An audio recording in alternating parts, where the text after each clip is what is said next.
പരമ്പരയെ ശ്രമിച്ചുകൊണ്ട് വ്രതാത്മകൻ നാലാം ബ്രാഹ്മണ ഭാഷ്യം.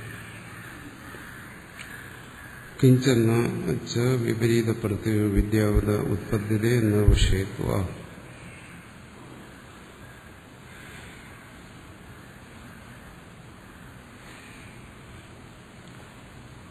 മുമ്പ് പറഞ്ഞത് ലോകദൃഷ്ടി അനുസരിച്ച് തത്വജ്ഞാനിയുടെ പ്രാരബ്ധത്തെ അംഗീകരിച്ചുകൊണ്ട് പറഞ്ഞു.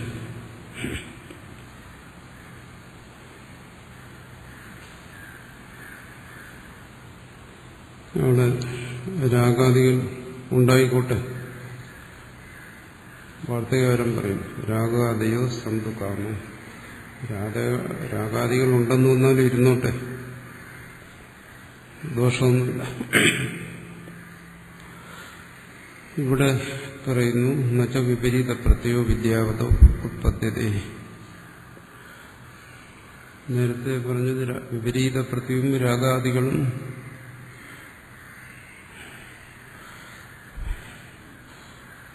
ഉണ്ടെന്ന് വന്നാലും ദോഷമില്ല. ഇവിടെ പറയുന്ന വിപരീത പ്രത്യോ വിദ്യാവത ഉത്പദ്യതേ നിർവിഷയത്വ. എങ്ങനെയാണ് ഒരു അജ്ഞന് വിപരീത ബുദ്ധി ഉണ്ടാകുന്നത്, അതുപോലെ തത്വജ്ഞന് വിപരീത ബുദ്ധി ഉണ്ടാകത്തില്ല. വിപരീത ബുദ്ധി എന്ന് വെച്ചാൽ ദേഹാത്മ ബുദ്ധി മറ്റും.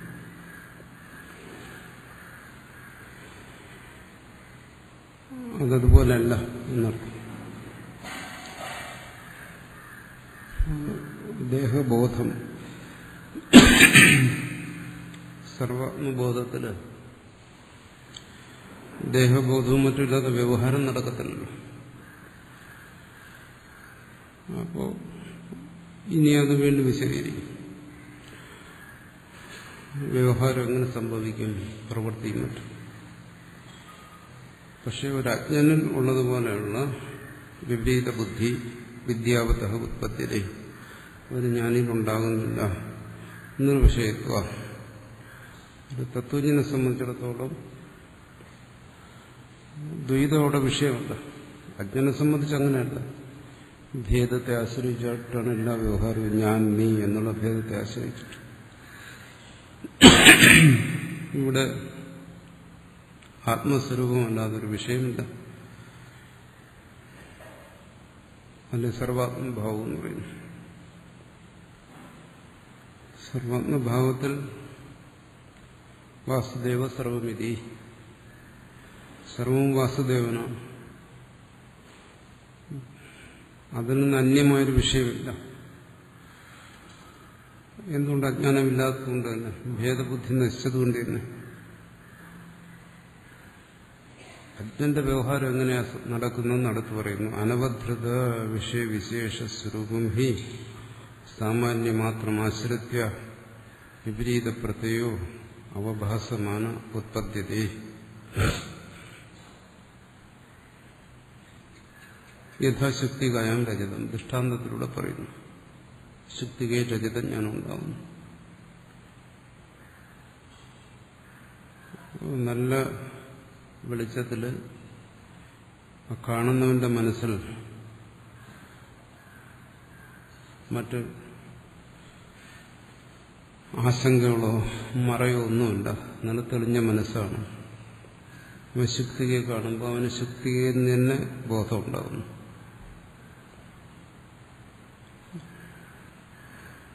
എപ്പോഴാണ് അവിടെ രജതജ്ഞാനം ഉണ്ടാകുന്നത്? അനവധൃത വിഷയവിശേഷ സ്വരൂപം. ആ ശുക്തികയുടെ പ്രത്യേകതകൾ, ഇത് ശുക്തിയാണ്. അതാണ് വിഷയവിശേഷം.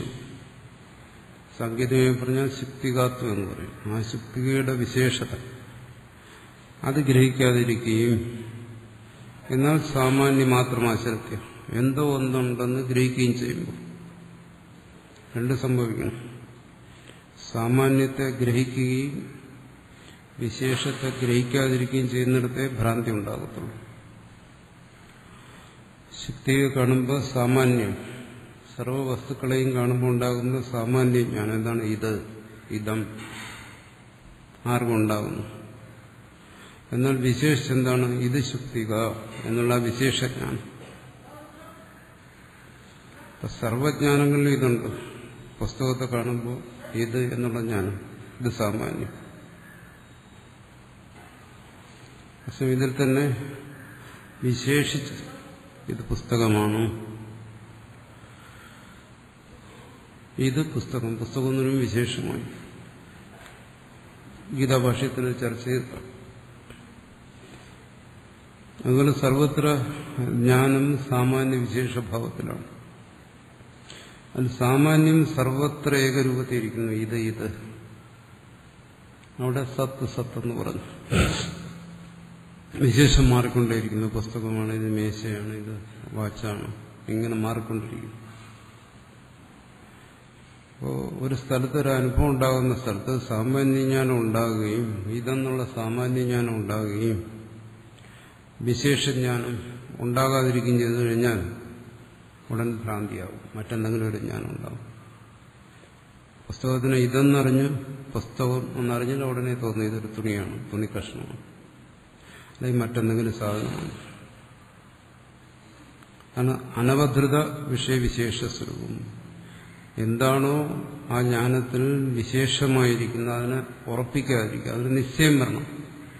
നിശ്ചയം വന്നില്ലെങ്കിൽ ഭ്രാന്തി വരും. സാമാന്യം മാത്രം. എന്നാൽ സാമാന്യം ജ്ഞാനം ഉണ്ട് താൻ. വിപരീത പ്രത്യോഭാസമാണ് ഉത്പത്തി. അപ്പോൾ വിപരീത ജ്ഞാനം ഉണ്ടാകും, പ്രതീതി ഉണ്ടാകും. അതിനെ പറയുന്നു ശുക്തികയിൽ രജത പ്രതീതി. യഥാശുക്തികായാം രജതം ദൃഷ്ടാന്തം പറയുന്നു.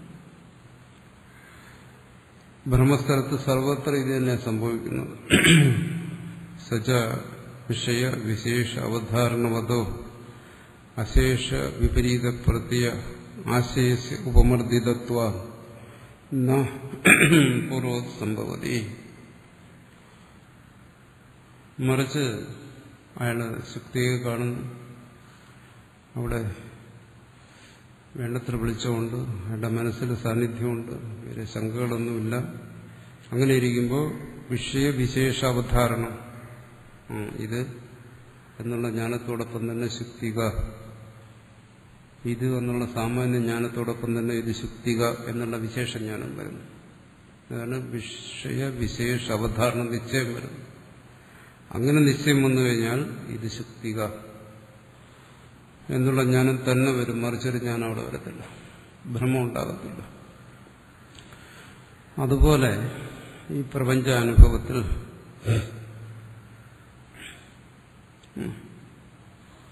ഇവിടെ വിഷയവിശേഷ അവധാരണം വരുന്നു.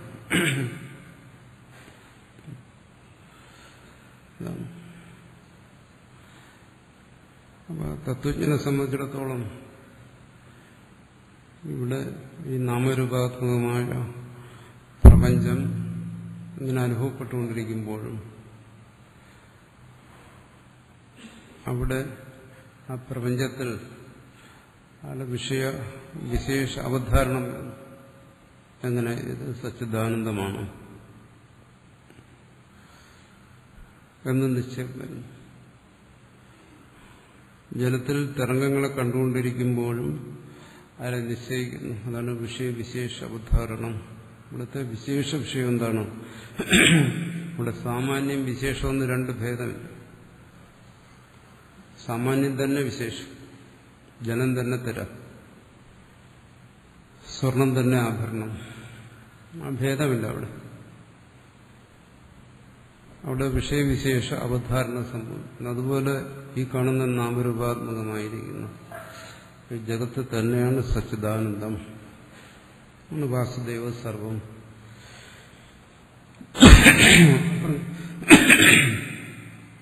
ബ്രഹ്മശബ്ദ പര്യായമാണ് സർവം.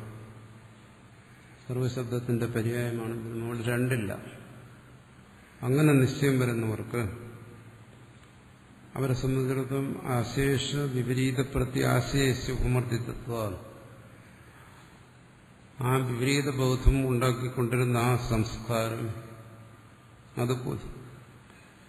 അജ്ഞാനനാശം കൊണ്ട്, അജ്ഞാനമാണ് അങ്ങനെ ഒരു സംസ്കാരത്തെ ഉണർത്തിവിട്ടുകൊണ്ടിരുന്നത്. ഈ നാമരൂപാത്മകമായ ഈ പ്രപഞ്ചം, ഇതിനെ പ്രപഞ്ചമായിട്ട് അനുഭവിക്കുക, സത്തായിട്ടല്ല. അങ്ങനെ ഒരു ബുദ്ധി, ഇത് ഭേദത്തോടുകൂടി അനുഭവിക്കുക, അങ്ങനെ ഒരു ബുദ്ധി, അതിനുള്ള ആ സംസ്കാരമില്ലെന്നോ അല്ലെങ്കിൽ അതിനുള്ള ആ മനസ്സില്ലെന്നോ, അത് വേറൊരു മനസ്സ്.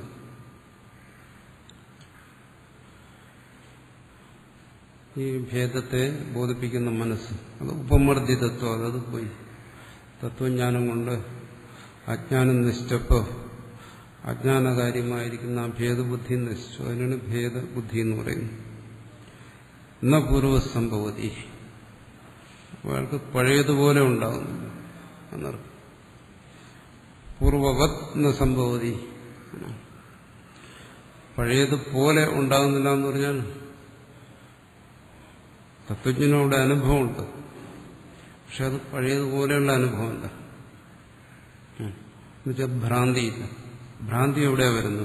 ശുക്തികാതു സമ്യക് പ്രത്യുത്പത്തു പുനരദർശന. ശുക്തികയിൽ രജിതജ്ഞാനം ഉണ്ടെങ്കിൽ അത് ഭ്രാന്തിയല്ല. ആ ശുക്തിയിൽ നിന്ന് വേറിട്ട രജിതത്തിന്റെ ജ്ഞാനം, ആ ഭേദജ്ഞാനം, ഭിന്നമായ ഒന്നിന്റെ ജ്ഞാനം.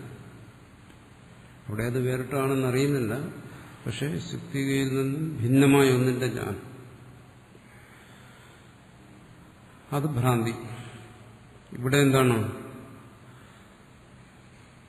അഭ്രാന്തി നശിച്ചിരിക്കുന്നു.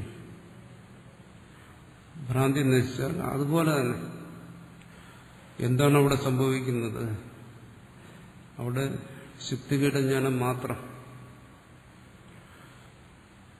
ഭേദജ്ഞാനം നശിക്കുന്നു, ഭിന്നമായ ഒന്നിന്റെ ജ്ഞാനം നശിക്കുന്നു. അവരുടെയും ഈ പ്രപഞ്ചാനുഭവത്തിനും സച്ചിദാനന്ദം മാത്രം അനുഭവിക്കുന്നു, അല്ലെങ്കിൽ സത്തിനെ അനുഭവിക്കുന്നു, ഈ സദാത്മേകത്വത്തെ അനുഭവിക്കുന്നു, അല്ലെങ്കിൽ സർവാത്മഭാവത്തെ അനുഭവിക്കുന്നു. അത് മാത്രം അറിയുന്നു.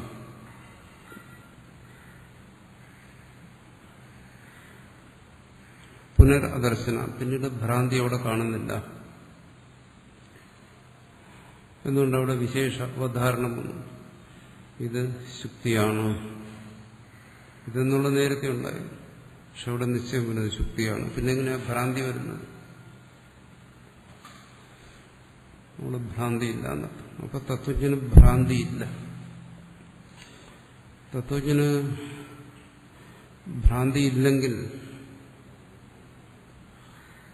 അവിടെ രജതത്തിന്റെ പ്രതീതി, അങ്ങനെ ഒരു അനുഭവമേ ഇല്ലെങ്കിൽ അതിന്റെ അർത്ഥം എന്താണ്? വ്യവഹാര ലോകം. പിന്നെ വ്യവഹാരമേ സംഭവിക്കത്തില്ലല്ലോ. വ്യവഹാരം ഇവിടെ നടക്കുന്നുണ്ട്. എന്തുകൊണ്ട്? തത്വജ്ഞൻ ഉപദേശിക്കുന്നു, തത്വജ്ഞൻ ലോകസംഗ്രഹ പ്രവൃത്തികൾ ചെയ്യുന്നുണ്ട്. അപ്പൊ തത്വജ്ഞനിൽ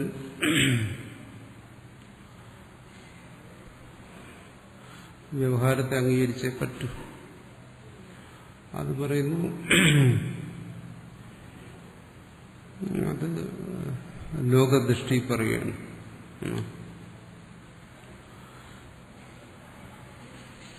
ലോകദൃഷ്ടി പറയുന്നു എന്ന് പറഞ്ഞ്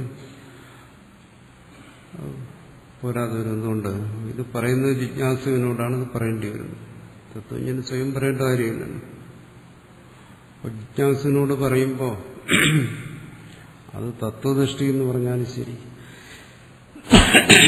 ലോകദൃഷ്ടി എന്ന് പറഞ്ഞാലും ശരി, അത് ജിജ്ഞാസുവിന് മനസ്സിലാകുന്നതായിരിക്കണമല്ലോ. ശരി, തത്വദൃഷ്ടി എന്ന് പറഞ്ഞാൽ തത്വജ്ഞന്റെ നില, അതെന്തായാലും ജിജ്ഞാസുവിന് മനസ്സിലാകത്തില്ല, കാരണം അവൻ അജ്ഞനാണ്. പിന്നെ അവന് മനസ്സിലാക്കി കൊടുക്കാൻ ഒരു ദൃഷ്ടിയുള്ളൂ, എന്താണ് ലോകദൃഷ്ടി. ആ ലോകദൃഷ്ടിയിലാണ് അവനെ ഗുരു ഉപദേശിക്കുന്നത്. ആ ലോകദൃഷ്ടിയിലാണ് ഗുരു ശിഷ്യ ഭേദം നിലനിൽക്കുന്നത്. അജ്ഞാനനാശം വരെ ആ ദൃഷ്ടിയിൽ ഈ കാര്യങ്ങൾ മനസ്സിലാക്കിയേ പറ്റൂ. അപ്പോൾ ആ ലോകദൃഷ്ടിയിൽ വ്യവഹാരത്തെ അംഗീകരിച്ചേ പറ്റൂ. അത് വ്യവഹാരമില്ല, അത് തത്വദൃഷ്ടി എന്ന് പറഞ്ഞാൽ ജിജ്ഞാസുവിന് മനസ്സിലാകത്തില്ല. ജിജ്ഞാസുവിനെ ബോധിപ്പിക്കാനല്ലേ പറയുന്നത്, തത്വജ്ഞാനി ബോധിപ്പിക്കാനല്ലല്ലോ. അപ്പോൾ തത്വദൃഷ്ടി എന്ന് പറയുന്നത് ജിജ്ഞാസുവിന്റെ സമാധാനം കൊടുക്കുന്ന ഒന്നല്ല. വാസ്തവത്തിൽ ഇവിടെ തത്വജ്ഞാനത്തെക്കുറിച്ചും തത്വജ്ഞാനിയുടെ വ്യവഹാരത്തെക്കുറിച്ചും എല്ലാം പറയുന്നത് തത്വജ്ഞാനി മനസ്സിലാക്കാൻ വേണ്ടിയല്ല. ഗീതാഭാഷ്യത്തിൽ നമ്മൾ ചർച്ച ചെയ്തതാണ് തുടക്കത്തിൽ. ജ്ഞാനി ഇങ്ങനെയായിരിക്കും, അങ്ങനെ ജ്ഞാനിയും മനസ്സിലാക്കുക, അതിനു വേണ്ടിയിട്ടുണ്ട്. ഏതൊരു ജിജ്ഞാസുവാണോ ഈ തത്വത്തെ അറിയാൻ ആഗ്രഹിക്കുന്നത്, അവന്റെ സ്വന്തം നിലയെ മനസ്സിലാക്കി കൊടുക്കുകയാണ്. ഇതാണ് തത്വജ്ഞാനത്തിന്റെ അവസ്ഥ. അവിടെ തത്വജ്ഞാനി എന്ന് പറയുന്നത് അവനെ തന്നെയാണ്. കാരണം തത്വമസി ഉപദേശിക്കുന്ന അവനാണ്. മറ്റൊരാളുടെ ജ്ഞാനത്തെ മനസ്സിലാക്കാൻ വേണ്ടിയിട്ടുണ്ട് ഇവിടെ ജ്ഞാനത്തെക്കുറിച്ച് വിശദീകരിക്കുന്നു. കാരണം ഒരു ജ്ഞാനിയുടെ ജ്ഞാനത്തെക്കുറിച്ചോ ജ്ഞാനിയുടെ അനുഭവത്തെക്കുറിച്ചോ എല്ലാം പറഞ്ഞിട്ട് വേറെ ആൾക്കെന്താ പ്രയോജനം?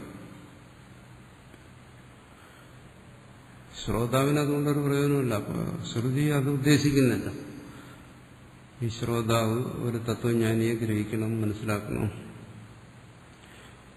അവനിൽ എങ്ങനെ തത്വജ്ഞാനം പ്രവർത്തിക്കുന്നു, ആ ശ്രോതാവ് സ്വയം എങ്ങനെ തത്വത്തെ ഗ്രഹിക്കുന്നു, ആ തത്വത്തെ ഗ്രഹിക്കുന്ന നില എന്താണ് എന്ന് അവനെ മനസ്സിലാക്കാൻ വേണ്ടിയിട്ടാണ്.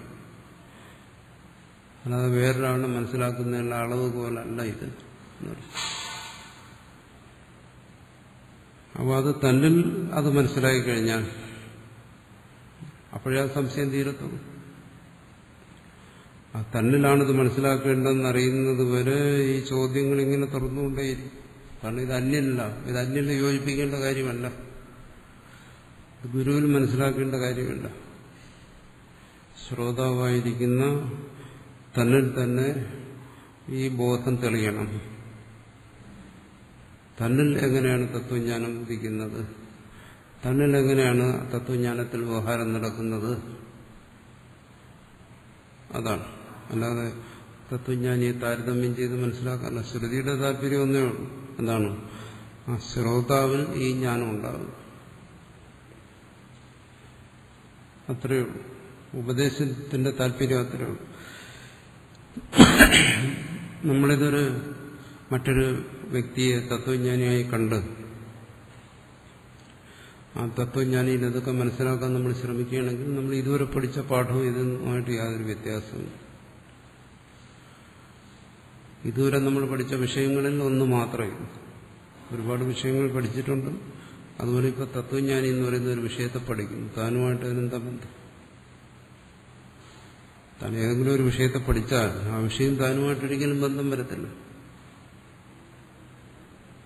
അത് ബാഹ്യമായ വിഷയങ്ങളായാലും ശരി, തന്റെ മനസ്സോ തന്റെ ശരീരമോ തന്റെ കരണങ്ങളോ എന്തിനെ കുറിച്ച് പഠിച്ചാലും ശരി,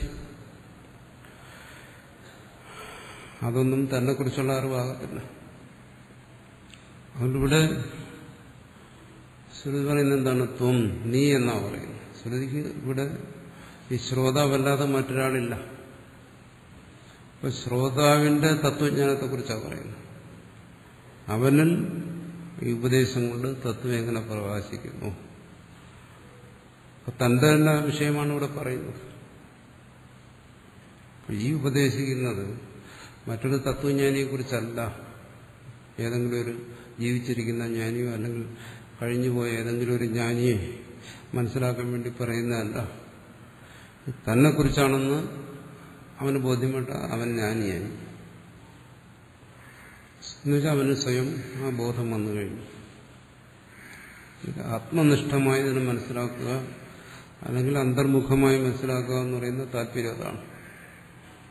ഇവിടെ ഒരിക്കലും ശ്രോതാവ് മുമ്പ് പലപ്പോഴും പറഞ്ഞിട്ടുള്ളതാണ്. എന്നാലും അന്തർമുഖത വിഷയത്തിൽ വന്നു കിട്ടാൻ പ്രയാസമാണ്. ശ്രോതാവ് ഇത് ഉപദേശിക്കുന്നത് തന്നെ എന്ന് മനസ്സിലാക്കും, എന്നല്ല മറ്റൊരാളെ അല്ല. മറ്റൊരാളെ സംബന്ധിച്ച് മനസ്സിലാക്കിയിട്ട് യാതൊരു പ്രയോജനവുമില്ല. എന്താ പ്രയോജനം?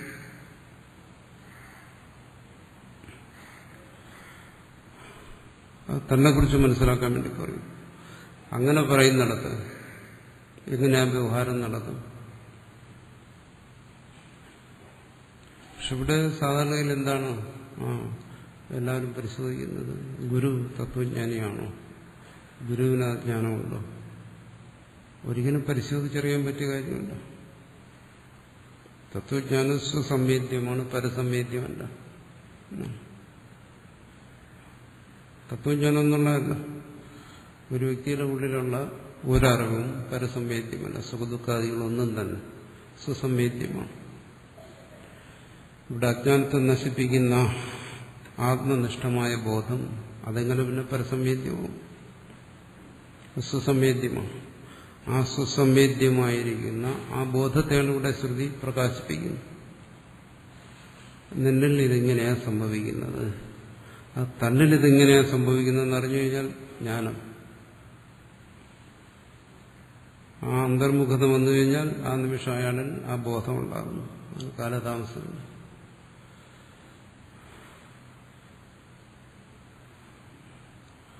പക്ഷെ അത് ബഹിർമുഖമായി ചിന്തിച്ച് ശീലിച്ചു പോയതുകൊണ്ട് വീണ്ടും ചിന്തിക്കും, എങ്ങനെ ഗുരു എനിക്ക് ഉപദേശം തരും? സർവാത്മഭാവം വന്നു കഴിഞ്ഞു.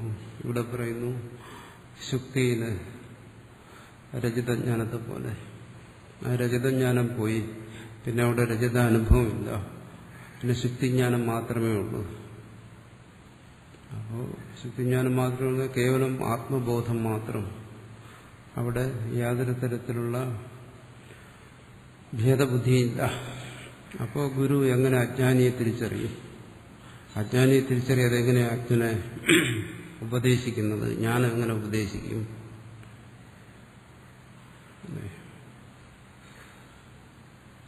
രജതജ്ഞാനം ഉള്ളപ്പോഴേ ശക്തിജ്ഞാനത്തിന്റെ ആവശ്യമുള്ളൂ. രജതജ്ഞാനമേ ഇല്ലെങ്കിൽ പിന്നെന്താ ശക്തിജ്ഞാനത്തിന്റെ ആവശ്യം?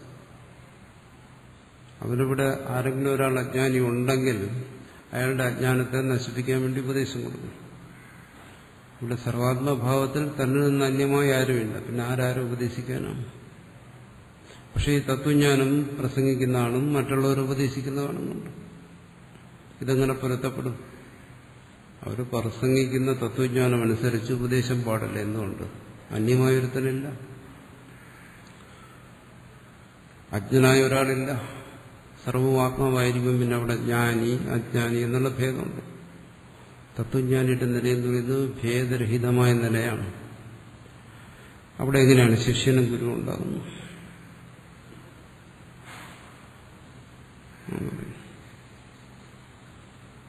അപ്പോ അവിടെ പറയുന്നു ക്വചിത്തു.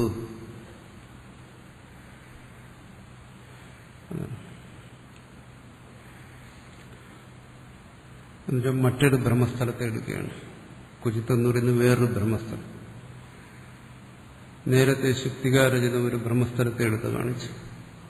ഇനി മറ്റൊരു ബ്രഹ്മസ്ഥലത്തെ, അതാണ് ക്വചിത്ത് എന്ന് പറയുന്നത്. ബ്രഹ്മം പലതരത്തിലുണ്ടാകും. ഇവിടെ വലിയ പണ്ഡിതന്മാരായ വ്യാഖ്യാതാക്കൾക്ക് പോലും ഇവിടെ അബദ്ധം പറ്റിയ സ്ഥലമാണ് ഈ ക്വചിത്വം എന്ന് പറയുന്നത്. ചില ജ്ഞാനികളെന്നിടത്ത്, ചില ജ്ഞാനികളെന്നല്ല, നേരത്തെ ശുക്തികാരചിതം എന്ന് പറയുന്ന ഒരു ഉദാഹരണം എടുത്തു. ഇപ്പോൾ വേറൊരു ഉദാഹരണം കൊടുക്കുകയാണ്. മറ്റൊരു ബ്രഹ്മസ്ഥലം അവിടെ എടുക്കാം. ബ്രഹ്മം സർവത്ര ഒരു രൂപത്തിലല്ലല്ലോ. ആകാശ നീലിമ, അതൊരു ബ്രഹ്മമെന്ന് പറയാം.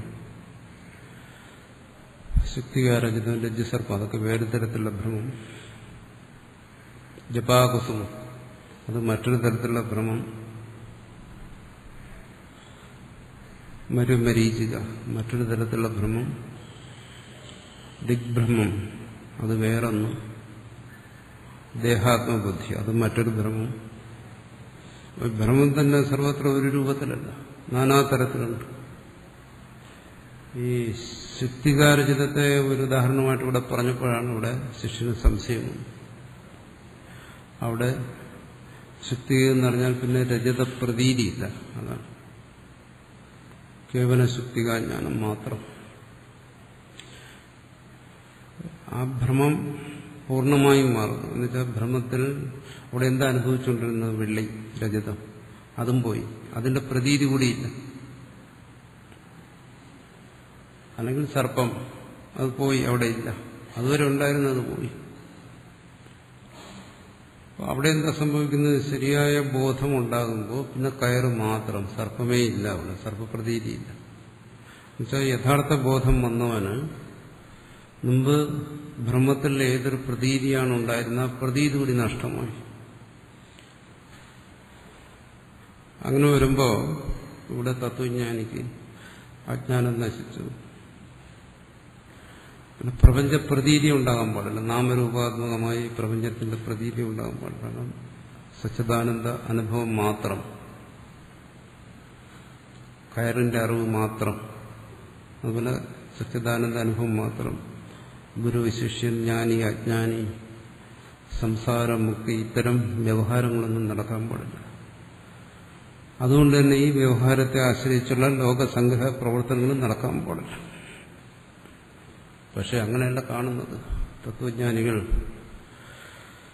സംസാര നിമഗ്നനായിരിക്കുന്ന ജീവന്മാരെ ഉദ്ധരിക്കുന്നതിന് വേണ്ടി ഒരുപാട് കാര്യങ്ങൾ ചെയ്യുന്നു. അഹേതുകതയാ സിന്ധുക്കൾ എന്ന് പറയുന്നു. അവർ ഉപദേശം കൊടുക്കുന്നു. സർവ്വജീവികളോടും കാരുണ്യമുള്ളവരായിരിക്കുന്നു. സർവ്വജീവികൾക്കും ആശ്രയം, അഭയം കൊടുക്കുന്നു. ലോകസംഗ്രഹ പ്രവർത്തനങ്ങൾ അതല്ലേ. ഇത് സംഭവിക്കാൻ പാടില്ല. അങ്ങനെ ഒന്നില്ലല്ലോ ബ്രഹ്മമല്ലാതെ മറ്റൊന്നും. അതുകൊണ്ട് പറയുന്നു, ഇവിടെ മനസ്സിലാക്കേണ്ടത് മരുമരിചികയാണെന്നോ അല്ലെങ്കിൽ രജ്ജുസർപ്പമാണെന്നോ ശുക്തികാരചിതമാണെന്നോ ഒന്നുമല്ല ഈ പ്രപഞ്ചത്തെ മനസ്സിലാക്കേണ്ടത്. അങ്ങനെ മനസ്സിലാക്കിക്കളയരുത്. പ്രപഞ്ചം എന്ന് പറയുന്നത് രജ്ജുവിലെ സർപ്പം പോലെയാണ്, അല്ലെങ്കിൽ അതാണ് എന്ന് മനസ്സിലാക്കരുത്. അല്ലെങ്കിൽ മരുമരീചികയാണ്, അതല്ല. കാരണം അതെല്ലാം പ്രപഞ്ചത്തിനകത്തുള്ള അനുഭവങ്ങളാണ്. പ്രപഞ്ചത്തിന്റെ ഒരു ഭാഗമായി വരുന്ന അനുഭവങ്ങളാണ്. അത് അല്ല, അങ്ങനെ പറയുന്നില്ല. പിന്നെ എന്താണ് ഭ്രാന്തി? ആ ഭ്രാന്തിയിൽ നിന്നുള്ള മുക്തി, ഈ രണ്ട് കാര്യങ്ങളാണ് ബോധിപ്പിക്കുന്നത്. അതിന് കേവലം ഒരു ദൃഷ്ടാന്തമായിട്ട് മാത്രം അതെടുത്തന്നേ ഉള്ളൂ. ഇനി വ്യവഹാരത്തെ സാധൂകരിക്കുന്നതെങ്കിൽ വേറെ ദൃഷ്ടാന്തം എടുക്കുക. അതാണ് മറ്റു ചില സ്ഥലങ്ങളിൽ, മറ്റു ചില ബ്രഹ്മസ്ഥലങ്ങളിൽ. ഇവിടെ പറയുന്നത് ദിഗ്ബ്രഹ്മസ്ഥലം. അങ്ങനെയും ഉണ്ടാകാറുണ്ടല്ലോ. നമുക്ക് അങ്ങനെയാണ്, പലതരത്തിൽ ഭ്രമം ഉണ്ടാകാറുണ്ട്.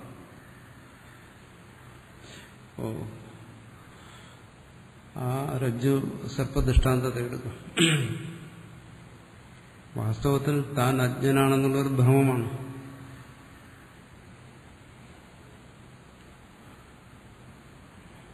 അങ്ങനെ വാസ്തവത്തിൽ എങ്ങനെയാണ്? സൂര്യനിൽ ഇരുട്ടുണ്ടോ? ഇല്ലല്ലോ. അതുപോലെ പരമാർത്ഥത്തിൽ തന്നിൽ ഇല്ല, ഇല്ലാത്ത ഒന്നിന്റെ അനുഭവം വരുന്നു. അതാണ് രജ്ജുസർപ്പം പോലെ. പക്ഷെ ബോധ്യം വരുന്നത് എന്താണ്? സൂര്യനിൽ ഇരുളിന് യാതൊരു നിലയുമില്ല. പിന്നെ അവിടെ എന്താ? അങ്ങനെ ഒരു ബോധം വന്നു കഴിഞ്ഞാൽ പിന്നെ ഇരുളിന്റെ പ്രതീതി അവിടെ ഉണ്ടാവുന്നില്ല. രജ്ജുസർപ്പ ദൃഷ്ടാന്തം അതിനു വേണ്ടിയിട്ടാണ്. ആ തത്വബോധത്തിൽ പിന്നെ അവിടെ ഇരുളിന്റെ പ്രതീതിയില്ല, അജ്ഞാനത്തിന്റെ പ്രതീതിയില്ല. അവിടെ അതുണ്ടാകത്തില്ല. പക്ഷെ തത്വബോധത്തിൽ ഈ പ്രപഞ്ച പ്രതീതി നിലനിൽക്കുന്നു. അതിന് നമ്മൾ മുമ്പ് ചർച്ച ചെയ്തിട്ടുള്ളതാണ് പലപ്പോഴും. മരുമരീചികയുടെ ദൃഷ്ടാന്തം അതിനേക്കാൾ കുറച്ചുകൂടി വ്യക്തതയുള്ള ദൃഷ്ടാന്തമാണിത്. ആ തത്വജ്ഞാനത്തെ കൂടുതൽ ഗ്രഹിക്കുന്നത്. എന്താണ് ആ തത്വജ്ഞാനത്തിന്റെ നില എന്നുള്ളതിന് കൂടുതലാണ് ദിഗ്ഭ്രമം. അത് മരുമരീചിക ഭ്രാന്തി പോലെയല്ല. അങ്ങനെയാണ് വിദ്യായാഹ പൂർവോത്പന്ന വിപരീത പ്രത്യയജനിത സംസ്കാരേഭ്യോ വിപരീത പ്രത്യയ അവഭാസാഹ സ്മൃതയോ ജായമാന വിപരീത പ്രത്യയ ഭ്രാന്തിം അകസ്മാത് കുർവന്തി യഥാ വിജ്ഞാത ദിഗ്വിഭാഗസ്യാപി അകസ്മാത് ദിഗ്വിപര്യ വിഭ്രമഃ. മറ്റ് ചില ഭ്രമസ്ഥലങ്ങളിൽ ദിഗ്ഭ്രമം. ഇവിടെ ചില വ്യാഖ്യാതാക്കൾക്കൊക്കെ അബദ്ധം പറ്റിയിട്ടുണ്ട്. ഇത് പരോക്ഷജ്ഞാനം അപരോക്ഷജ്ഞാനം ക്വചിത്തെന്നുള്ളതിന്റെ അർത്ഥത്തിൽ വന്ന ഭ്രമം കൊണ്ടാണ്. ചില ഇടത്ത് എന്ന് പറഞ്ഞാൽ ചില ഭ്രമസ്ഥലത്ത് ദിഗ്ഭ്രമസ്ഥലത്ത്. ദിക്കെന്ന് പറയുന്നത് എന്താണ്? ശബ്ദസ്പർശ രൂപരസഗന്ധം ഒന്നുമില്ലാത്ത ഒന്നാണ്. ഈ പഞ്ചഭൂതങ്ങളിൽ പെടുന്ന ഒന്നല്ല ദിക്ക്. മരുമരീചികയിൽ നമ്മൾ കാണുന്ന എന്താണ്? അത് പറയുമ്പോഴേ വ്യക്തമാവും. അവിടെ ഭ്രാന്തിയുള്ളവൻ ജലത്തെ കാണുന്നു, എന്നുവെച്ചാൽ രൂപം അതവിടെ കാണുന്നുണ്ട്, നിറം. ഭ്രാന്തി ഇല്ലാത്തവനാണെങ്കിൽ അവിടെ കാണുന്നത് വെറും വെളിച്ചം. കാണുന്ന തെരയും എല്ലാം അത് വെളിച്ചത്തിന്റെ ഒരു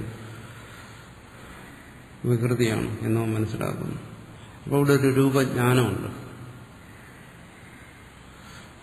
അങ്ങനൊരു പ്രതീതി അവിടെയുണ്ട്. എന്നുവെച്ചാൽ പുറമേ അവിടെ എന്തോ ഉണ്ടവിടെ മരിച്ചിരിക്കുന്നു. അത് ഭ്രാന്തി ഉള്ളവനായാലും ശരി ഭ്രാന്തി ഇല്ലാത്തവനായാലും ശരി ഒരു വസ്തുവുണ്ടവിടെ. ഒരാളെ സംബന്ധിച്ചത് ജലമാണ്, സത്യം അറിഞ്ഞവനെ സംബന്ധിച്ചിടത്തോളം അത് പ്രകാശമാണ്. അല്ലെങ്കിൽ നെല്ലും വെളിച്ചവും കൂടെ കൂടിച്ചേർന്നിട്ടാണ്.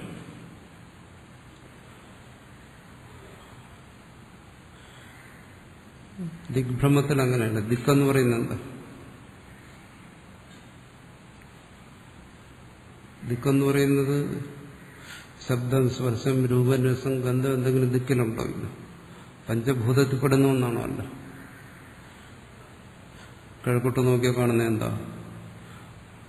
മലകളോ കടലോ ഇനി അല്ലെങ്കിൽ ഉദയസൂര്യനോ? ഇതൊക്കെയാണോ ദിക്ക്? അല്ല. ഇതിനെല്ലാം ആശ്രയിച്ചു വരുന്ന സൂര്യന്റെ ഉദയാസ്തമനങ്ങളെ, അത് തന്നെ ഭ്രാന്തിയാണ്. അതിനെ ആശ്രയിച്ചു വരുന്ന ഒരു മാനസിക കൽപ്പനയാണ്, മാനസികമായ അനുഭവമാണ് ദിക്കെന്ന് പറയുന്നത്. വാസ്തവത്തിൽ ശബ്ദാദി ഗുണങ്ങളിലൂടെ ഒന്നും ദിക്കിനെ ഗ്രഹിക്കാൻ ഒക്കത്തില്ല. മനസ്സുകൊണ്ടങ്ങനെ കൽപ്പിക്കുന്നു. അവിടെ എന്താ ദിക്കെന്ന് പറയാൻ? ആ കാണുന്ന മലയാണോ ദിക്ക്? അല്ലല്ലോ, അത് വേറെ വസ്തുവാണ്. പക്ഷെ മാനസികമായൊരു അനുഭവമുണ്ട്. കിഴക്ക്, പടിഞ്ഞാറ്, തെക്ക്, വടക്ക്. അത് മാനസികമായൊരു ഭാവന, ഒരനുഭവം, അതാണ്. എന്നാൽ ആ അനുഭവത്തിന് വിഷയമായിട്ട് എന്താ വസ്തു എന്ന് ചോദിച്ചാൽ എടുത്തു കാണിക്കാനൊന്നുമില്ല. മരുമരീചിക പോലെയാണോ? അല്ല. അവിടെ ഭ്രമമില്ലാത്തവനോടും പറയാം, അത് അവിടെ വെളിച്ചമാണ് നീ കണ്ടത്, ഇവിടെ എന്തിനും പറയും? ഇവിടെ നിന്റെ മനസ്സിന്റെ പക്ഷെ ദിക്കെന്ന് പറയുന്നത് ഒരു യാഥാർത്ഥ്യമാണ്. കിഴക്ക് കിഴക്കാണ്, പടിഞ്ഞാറ് പടിഞ്ഞാറാണ്. ഇത് മാറുന്നില്ല. അതിനെ ദിക്കിനെ ദിക്കായി തന്നെ ഗ്രഹിക്കുന്നു. കിഴക്കിനാരെങ്കിലും പടിഞ്ഞാറെന്ന് പറയുന്നില്ലല്ലോ. അതിനങ്ങനെ തന്നെ ഗ്രഹിക്കുന്നു. ലോകത്തുള്ള സർവ്വ ജീവന്മാരും അതിനെ അങ്ങനെ തന്നെ ഗ്രഹിക്കുന്നു. അതിനൊരു നിശ്ചിത സ്വഭാവമുണ്ട്. ഇന്ന ദിക്കാണ്, ഇത് ഇന്ന ദിക്കാണ്. കേവലം മാനസികമായ ഒരനുഭവമാണെങ്കിൽ ദിക്കിനൊരു സ്ഥായിത്വ ബോധമുണ്ട്. ദിക്കിൽ ഇതിന്നതാണ്, ഇത് കിഴക്കാണ്, ഇത് പടിഞ്ഞാറാണ്. പ്രപഞ്ചത്തിൽ ബാഹ്യമായ നാമരൂപാദികളുള്ള വസ്തുക്കളിൽ പോലും ഭ്രമം വരുന്നു. അതാണ് മരുമരീചിക്കുകയും പറ്റും. വെറും മാനസികമായ ഒരു അനുഭവം, അവിടെ ഒരു നാമം മാത്രം ദിക്ക്, അതിലും ഭ്രമം വരാം. അതിനും വരുന്ന ഭ്രമം. അതാണ് പുതിയൊരു സ്ഥലത്തേക്ക് എത്തുന്നു. പുതിയൊരു സ്ഥലത്ത് ചെന്നു, അവിടെ കിഴക്ക് ദിക്ക് അയാൾക്ക് തോന്നി, തെക്ക് തോന്നി കിഴക്കാണ്. ഒരാൾ പുതിയ സ്ഥലത്ത് ചെന്നു അങ്ങനെ തോന്നും. രാവിലെ അയാൾ കിഴക്കോട്ട് തിരിഞ്ഞിരുന്ന് എന്നും ചെയ്യുന്ന നിത്യകർമ്മം അയാളെന്ന് തെക്കോട്ട് തിരിഞ്ഞിരുന്ന് ചെയ്യുന്നു. ഭ്രാന്തിയുണ്ട്. പ്രവൃത്തി ഫലമായിട്ട് ഭ്രാന്തി വരാം, ഭ്രാന്തിയുടെ ഫലമായിട്ട് വ്യവഹാരം വരാം.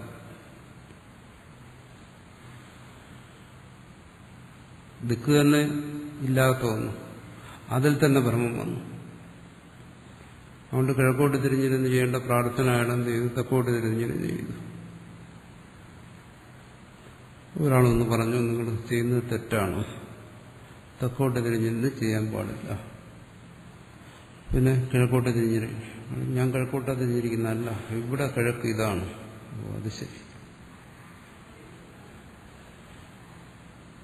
അപ്പോൾ അയാളുടെ ഭ്രാന്തി പെട്ടെന്ന് മാറി. ഇവിടെ കിഴക്ക് ഇതാണ്. കാരണം പറഞ്ഞത് ആപ്തനാണ്, സത്യം പറഞ്ഞവനാണ് പറഞ്ഞത്. അയാൾ ഉടൻ മാറിയിരുന്നു, കിഴക്കോട്ട് തിരിഞ്ഞിരുന്നു. അയാളുടെ ബുദ്ധിക്ക് നിശ്ചയം വന്നു, ഇത് കിഴക്കാണ്. പിന്നെ സംശയമൊന്നുമില്ല, ബോധ്യപ്പെട്ടു. സൂര്യൻ ഉദിച്ചു വന്നു, അത് ഉറപ്പിച്ചു, ഇത് തന്നെയാണ് കിഴക്ക്. യാതൊരു സംശയമില്ല. അയാൾ മറ്റു വ്യവഹാരങ്ങളിലേക്ക് പോകും. പക്ഷെ വീണ്ടും അയാൾ തെക്കോട്ട് തിരിയുമ്പോൾ തോന്നുന്നു അതാണ് കിഴക്കെന്ന് തോന്നിപ്പോവും. അത് ഒരു ഭ്രമം. ഇത് പുതിയ സ്ഥലത്ത് ചെല്ലുന്ന എല്ലാവർക്കും അനുഭവപ്പെടുന്ന ഒരു കാര്യമാണ്. ആദ്യം ദിക്കിനെ കുറിച്ചൊരു ഭ്രമം വന്നു. ദിക്ക് തന്നെ ഒരു കൽപ്പനയാണ്, ദിക്കെന്ന് പറയുന്നൊരു വസ്തുവേ ഇല്ല. എന്നിട്ടും അവിടെ ഒരു ഭ്രമം വന്നു. കിഴക്ക് തെക്കായി തോന്നി, വേറൊരാളൊന്നത് ബോധ്യപ്പെടുത്തി, താൻ തന്നെ സ്വയം പരീക്ഷിച്ച് ബോധ്യപ്പെട്ടു, ഇത് തന്നെയാണ് കിഴക്ക്. പക്ഷെ കുറച്ചു കഴിഞ്ഞ് വീണ്ടും അയാളുടെ മനസ്സിൽ തോന്നുന്നു, തെക്കോട്ട് നോക്കും, തോന്നുന്നു ഇതാണ് കിഴക്ക്. ഏത് പുതിയ സ്ഥലത്ത് നിന്നാലും മിക്കവാറും എല്ലാവർക്കും ഇങ്ങനെ ഒരു ഭ്രമം ഉണ്ടാവും. ദിക്കിനെ സംബന്ധിച്ചുള്ള ഭ്രമം മാറിയാലും വീണ്ടും ആ പ്രതീതി ഉണ്ടാവും, ഒരു പ്രതീതി. രണ്ടാമതവിടെ ഭ്രമമില്ല. എന്തുകൊണ്ട്? എനിക്കിപ്പോൾ അറിയാം ഇതാണ് കിഴക്ക്, വ്യക്തമായി. അങ്ങനെ ഭ്രമം മാറിക്കഴിഞ്ഞു. ഭ്രമം മാറിക്കഴിഞ്ഞാലും വീണ്ടും ഒരു ഭ്രമം പോലെ ഒരു വസ്തു, അതിനാണ് പ്രതീതി എന്ന് പറയുന്നത്. കാരണം മാറിയതിനു ശേഷം വീണ്ടും തുടരും. വേണമെങ്കിൽ ഭ്രമമൊന്നും പറയാം, പക്ഷെ അത് ഭ്രമമല്ല, അതൊരു പ്രത്യേക തരത്തിലുള്ള ഭ്രമമാണ്. മരുമരീചിക്ക് ഇതുമായിട്ട് വ്യത്യാസമുണ്ട്. മരീചികയിലാണെങ്കിൽ എന്താണ് അവിടെ കാണാനൊന്നുണ്ട്. വീണ്ടും പഴയതുപോലെ തന്നെ കാണുന്നു. ആ കാണുന്ന കാഴ്ചയെ അയാൾ തിരിച്ചറിയുകയാണ്. ഓ, ഇത് ജലമല്ല, ഇത് കേവലം പ്രകാശമാണ്. ആ കണ്ടുകൊണ്ടിരിക്കുന്ന കാഴ്ചയെ തിരിച്ചറിയുന്നു.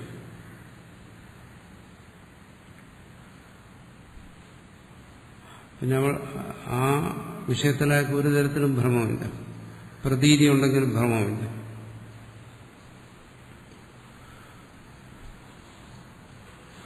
ബോധ്യം വരുന്നു. മറിച്ച് വിരുദ്ധമായിട്ട് ഇത് ജലമാണ് എന്നുള്ള ഒരനുഭവം രണ്ടാമത് വരുന്നുണ്ട്. രജ്ജു സർപ്പത്തിലാണെങ്കിൽ സർപ്പം വന്നു പോയി. രജ്ജു എന്ന് അറിഞ്ഞു കഴിഞ്ഞാൽ പിന്നെ സർപ്പം എന്നുള്ള ബോധം വരുന്നില്ല. പക്ഷെ ദിഗ്ഭ്രമത്തിൽ അങ്ങനെയല്ല. ദിഗ്ഭ്രമത്തിൽ ആദ്യം ഭ്രമമുണ്ടായി, മാറി, വീണ്ടും അവൻ ദൃഢമായി മനസ്സിൽ തോന്നുന്നു. തെക്ക് കാണുമ്പോൾ ഇത് കിഴക്കാണ്. അവന്റെ ഉള്ളിൽ ബോധമുണ്ട് ഇതല്ല എന്ന്. പക്ഷെ വീണ്ടും അതിനെ മുമ്പ് എങ്ങനെ തെക്കെന്ന് കണ്ടോ അതുപോലെ തന്നെ തോന്നുന്നു. പറയും എനിക്കിപ്പോഴും ഇവിടെ തെക്കായിട്ടാണ് തോന്നുന്നു. നമ്മൾ സാധാരണ പറയാറുണ്ട്, എനിക്കിത് കിഴക്കായിട്ടല്ല തോന്നുന്നു, തെക്കായിട്ടാണ് തോന്നുന്നു. അച്ഛൻ എനിക്കറിയാം ഏത് കിഴക്കാണെന്ന്.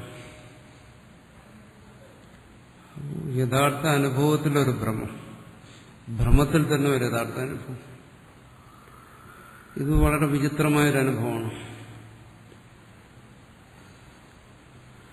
സത്യം എന്തെന്ന് ബോധ്യം വന്നതിന് ശേഷവും ആ ഭ്രമം തുടരുന്നു. എന്നാൽ അത് ഭ്രമമാണോ? പൂർണ്ണമായിട്ടും അല്ല. എന്നാൽ അത് ഭ്രമമല്ലേ? ഭ്രമമാണതാണ്. എന്തുകൊണ്ട്? അതേ പ്രതീതിയാണ്ടോ ഉണ്ടാകുന്നു, ഒരു മാറ്റമില്ല. എന്തെങ്കിലും മാറ്റം ഉണ്ടായോ? കിഴക്ക് ഇന്നതാണെന്ന് ബോധിച്ചിട്ടും വീണ്ടും തക്ക് ആ ബോധം ഉണ്ടാകുന്ന കിഴക്കാണ്. സത്യം അറിയാത്തതുകൊണ്ടാണ്? അല്ല. സത്യം അറിഞ്ഞിട്ടും ആ ഭ്രമസമാനമായൊരു പ്രതീതി. അതിനെ ഭ്രമമെന്ന് പൂർണ്ണമായും വിളിക്കാൻ പറ്റത്തില്ല. കാരണം എന്തുകൊണ്ട്? സത്യം അറിഞ്ഞു കഴിഞ്ഞു. സത്യം അറിഞ്ഞാൽ പിന്നെ എങ്ങനെ അതിനെ ഭ്രമമെന്ന് പറയാൻ പറ്റും? എന്നാൽ അതിനെ ഭ്രമമെന്ന് വിളിക്കാതിരിക്കാനും നിവർത്തിയില്ല. എന്തുകൊണ്ട്? താൻ ഭ്രമിച്ചപ്പോൾ എങ്ങനെയായിരുന്നു തന്റെ പ്രതീതി, അതേപോലെയാണ് വീണ്ടും പ്രതീതി. സത്യം അറിയുന്നതുവരെ താൻ കിഴക്കെന്ന് തെക്കിനെ അറിഞ്ഞെങ്കിൽ അറിഞ്ഞതിന് ശേഷം അത് തന്നെ അനുഭവം. അപ്പൊ സത്യ അനുഭവത്തിൽ തന്നെ ഒരു പ്രതീതി. ഇത് മറ്റുള്ള ഭ്രമങ്ങളിൽ നിന്ന് പറഞ്ഞാൽ ഇത് വ്യത്യസ്തമാണ്. സത്യം ഇവിടെ ഉണ്ട്, പക്ഷെ വീണ്ടും ആ പ്രതീതിയുണ്ട്. പക്ഷെ ആ പ്രതീതി ഉള്ളതുകൊണ്ട് പിന്നീട് അയാൾ തെക്കോട്ട് തിരിഞ്ഞെന്ന് പ്രാർത്ഥിക്കുകയില്ല. അയാൾക്കറിയാം ഇനി ഇത് ചെയ്യേണ്ടത് കിഴക്കോട്ട് തിരിഞ്ഞിരുന്നു, ഇതാണ് കിഴക്ക്. വ്യവഹാരത്തിൽ അയാൾ ആ ഭ്രമത്തിന് അടിമപ്പെടുന്നില്ല. പക്ഷെ ബോധത്തിന്റെ തലം, മനസ്സിന്റെ ബുദ്ധിയുടെ തലം അതങ്ങനെ അനുഭവപ്പെടുന്നു. ഭ്രമം അനുഭവം എന്ന് പറയുന്നത് മനസ്സിന്റെ ബുദ്ധിയുടെ തരത്തിലുള്ള ഒരു കാര്യമാണല്ലോ. അത് യഥാർത്ഥമായാലും ശരി അയഥാർത്ഥമായാലും ശരി ബോധമാണ്, ബുദ്ധിയാണ്. ഇതെല്ലാം ബോധത്തിലാണ് ഈ അനുഭവങ്ങളെല്ലാം. അതിന് ഇവിടെ ദിക്കിനെ എടുത്ത് കാണിക്കുന്നു. ഇത് രജ്ജുസർപ്പത്തെക്കാളുമൊക്കെ വളരെ പ്രായോഗികമായ ഉദാഹരണമാണ് ദിഗ്ഭ്രമം എന്ന് പറയുന്നത്. ഇത്രയും നല്ലൊരു ഉദാഹരണം വേറെ ഇല്ല. ആത്മാനുഭവത്തിലെ പ്രപഞ്ച വ്യവഹാരം മരുമരിചിയേക്കാളും വളരെ ഒത്തുവരുന്നത് ഈ ദിഗ്ഭ്രമത്തോടാണ്. അപ്പോൾ ആ തത്വജ്ഞന്റെ നിലയിൽ അത് മനസ്സിലാക്കും. തത്വജ്ഞനെക്കുറിച്ച് മനസ്സിലാക്കുന്നതിൻ്റെ ജിജ്ഞാസു തത്വജ്ഞനെക്കുറിച്ചാണ് ചോദിക്കുന്നത്. അപ്പോൾ ജിജ്ഞാസ ഇത് മനസ്സിലാക്കേണ്ടത് തന്നിലെ തത്വജ്ഞൻ എന്നല്ല. എങ്ങനെയാണ് തത്വജ്ഞൻ എങ്ങനെ കാണുന്നു? അവിടെ ആ സ്വസ്വരൂപം ഇന്നതാണെന്ന് ശ്രുതി ബോധിപ്പിച്ചു, അത് ഗ്രഹിച്ചു, തന്നെ സംബന്ധിച്ചുള്ള അജ്ഞാനം നശിച്ചു. അജ്ഞാനകാര്യമായി വരുന്ന രാഗത്തെ തുടർന്ന് വരുന്ന കാര്യങ്ങളെല്ലാം ആ തത്വജ്ഞനെ സംബന്ധിച്ചില്ലാതായി, തന്നെ സംബന്ധിച്ചില്ലാതായി. ആദ്യം വന്നപ്പോൾ ഉള്ള ദിഗ്ഭ്രമം മാറിയതുപോലെ. എന്നാലും ആ തത്വജ്ഞന് സ്വയം വ്യവഹാരത്തിലേർപ്പെടേണ്ടി വരുന്നു, ലോക സംഗ്രഹ പ്രവർത്തനങ്ങൾ ഏർപ്പെടേണ്ടി വരുന്നു. ശിഷ്യോപദേശം, ഗ്രന്ഥരചന, ജീവകാരുണ്യം, എന്തൊക്കെ പ്രവർത്തനങ്ങൾ ഒരാൾ കാണുന്നുണ്ടോ അതെല്ലാം തുടരുന്നു. അത് തുടരുന്നതിനുള്ള ജഗത് പ്രതീതി ഉണ്ട് അല്ലേ?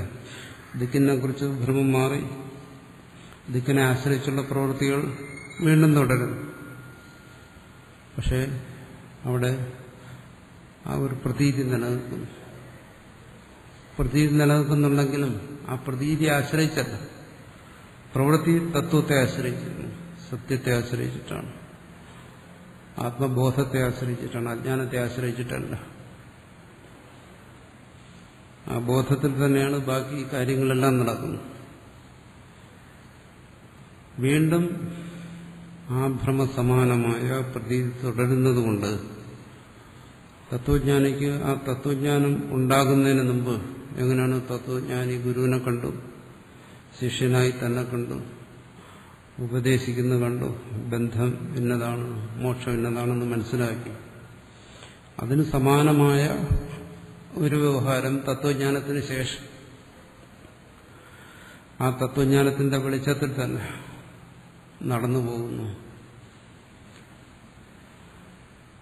അതിന് തത്വജ്ഞാനം വിരോധിയല്ല വ്യവഹാരത്തിന്. അപ്പോൾ തത്വജ്ഞാനിയെക്കുറിച്ച് ഒരുവൻ മനസ്സിലാക്കാൻ ശ്രമിച്ചാൽ സ്വയം തത്വജ്ഞാനിയായില്ല. അങ്ങനെയല്ല മനസ്സിലാക്കേണ്ടത്. എന്നാൽ ഒരുവൻ മനസ്സിലാക്കാൻ ശ്രമിച്ചാൽ അവനങ്ങനെ മനസ്സിലാക്കണമെന്ന് നിർബന്ധമാണ്. മനസ്സിലാക്കാൻ ശ്രമിച്ചു കഴിഞ്ഞാൽ അവനോട് യുക്തിക്ക് ഭംഗമൊന്നും വരുന്നില്ല. പക്ഷെ തന്റെ യുക്തിക്ക് ബോധ്യപ്പെടാൻ വേണ്ടിയിട്ടാണ് തത്വജ്ഞാനി മനസ്സിലാക്കാൻ ശ്രമിക്കുന്നത്. തത്വജ്ഞാനിക്ക് എങ്ങനെ വ്യവഹാരം സംഭവിക്കും?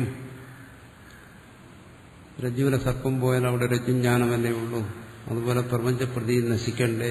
ഇങ്ങനെ ചോദിക്കുന്ന ചോദ്യങ്ങൾക്കുള്ള സമാധാനം ദിഗ്ഭ്രമ ദൃഷ്ടാന്തത്തിലൂടെ കിട്ടും.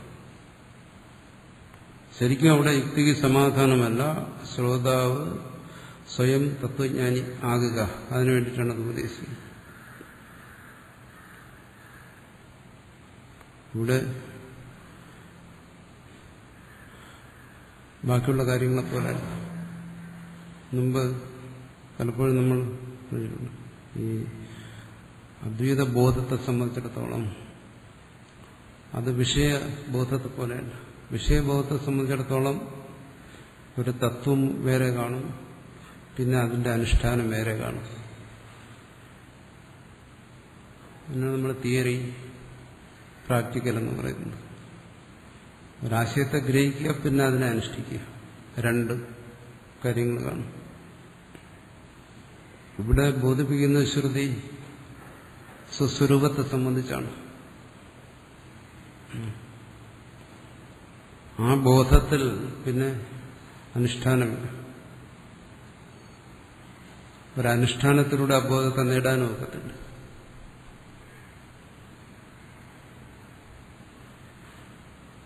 അത് സാധ്യമല്ല. അതുകൊണ്ടാണ് ഭാവനയിലൂടെ അല്ലെങ്കിൽ മറ്റേതെങ്കിലും ഒരു അനുഷ്ഠാനത്തിലൂടെ, ഭാഷകാരൻ വിട്ടവർക്ക് പറയും ഇത് കർമ്മസാധ്യമല്ല, മാനസികമോ ശാരീരികമോ വാചികവുമായ ഒരു കർമ്മം കൊണ്ട് സാധിക്കുന്ന കാര്യമല്ല മുക്തി എന്ന് പറയും.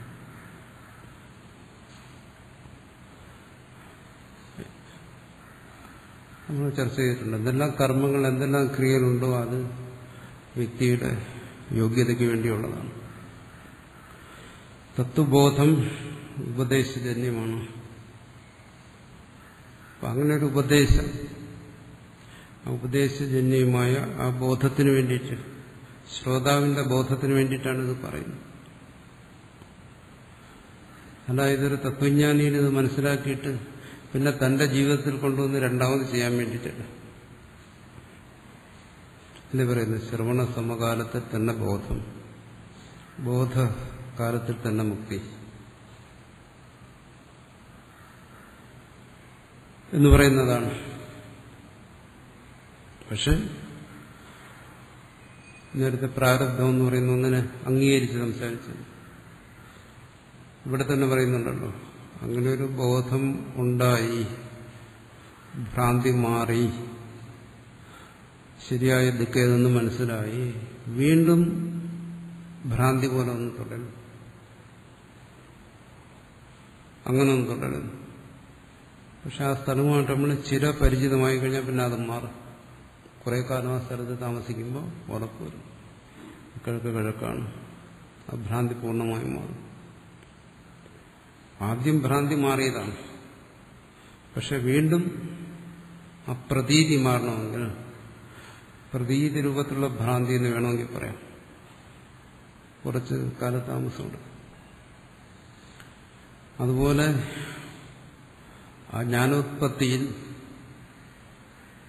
ബോധത്തിലും വീണ്ടും തുടരുന്നു അജ്ഞാന സംശയാദികൾ. ഏത് തത്വത്തെയാണോ താൻ ഗ്രഹിച്ചത് ആ തത്വത്തിൽ തന്നെ അജ്ഞാന സംശയാദികൾ വരുന്നു. അതിവിടെ പറഞ്ഞത് എന്താണ്? വിപരീത പ്രത്യാശയം. അതവിടെ ഇരിക്കുകയില്ല. ആ വിപരീത പ്രത്യയം അനേക ജന്മങ്ങളായി സ്വീകരിച്ച വിപരീത പ്രത്യയത്തോടുകൂടി ആശയം അന്ധക്കരണം, അത് വെച്ചാണ് ഈ അഭ്യാസമെല്ലാം കാണിക്കുന്നത്. അതുകൊണ്ട് ആ ദിക്കിന്റെ ഭ്രമം വിട്ടുകഴിഞ്ഞാലും കുറച്ച് സമയം നിൽക്കും. അങ്ങനെ നിൽക്കുന്നതിനാണ് ഇവിടെ പറയുന്ന അജ്ഞാന സംശയ വിപര്യാദികൾ വീണ്ടും അവനെ ബാധിക്കുന്നത്. അത് മാറ്റുന്നതിന് വേണ്ടിയിട്ടാണ് തുടർന്നുള്ള ശ്രവണ മനനം എല്ലാം സഹായിക്കുന്നത്.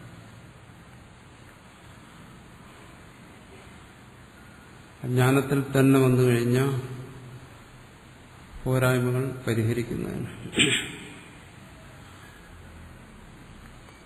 അതുകൊണ്ടാണ് ചിലടത്ത് പറയുന്നതാണ് മുമുക്ഷുവും മുക്തനാണ് എന്ന് പറയുന്നത്. മുമുക്ഷു എന്ന് പറയുമ്പോൾ ഏതൊരുവനാണോ ആ തത്വത്തെ ശ്രവിച്ചത്, ഇത് ശാസ്ത്രജ്ഞങ്ങളിൽ പറയുന്നതാണ്, ഞാൻ പറയുന്നത്. വാസിഷ്ഠവും മറ്റും നോക്കുക, അവിടെ പറയും. എവിടെയാണോ അവൻ ആ തത്വത്തെ ശ്രവിച്ചത്, തത്വത്തെ ഗ്രഹിച്ചത്, അപ്പോൾ അവൻ മുക്തനാണ്, അവൻ ഭ്രമത്തിൽ നിന്ന് മുക്തനായിരിക്കുന്നു. പക്ഷെ എന്നാലും ഈ ദിഗ്ഭ്രമത്തിന്റെ കാര്യം പറഞ്ഞത് ചില അവശിഷ്ടങ്ങൾ തുടരുന്നു. അത് പരിഹരിക്കുന്നത് ശ്രവണാദികൾ കൊണ്ട് പരിഹരിക്കുന്നു. അതുകൊണ്ട് അങ്ങനെ ഒരു ദിഗ്ഭ്രമത്തിൽപ്പെട്ട ഒരുവന് ദിഗ്ഭ്രമം മാറിയതിനു ശേഷവും പ്രതീതിയുള്ളതുപോലെ ആ തത്വജ്ഞനും ശിഷ്യനും ലോകവും ലോകസംഗ്രഹവും ഉപദേശവും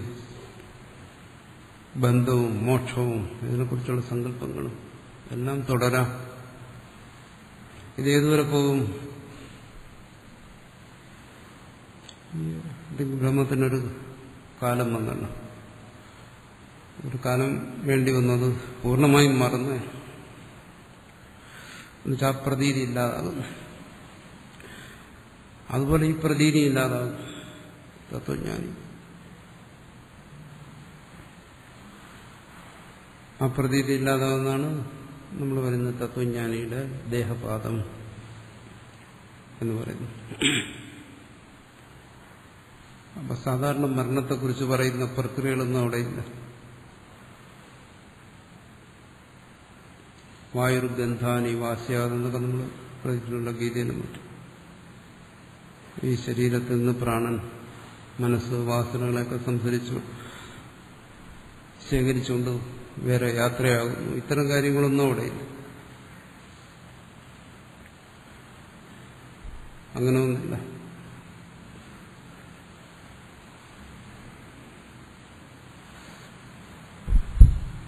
തത്വജ്ഞാനിയെ സംബന്ധിച്ചിടത്തോളം പിന്നീട് അവിടെ പ്രതീതി ഇല്ലാതാകുന്നു, പ്രപഞ്ചപ്രതീതി ഇല്ലാതാകുന്നു.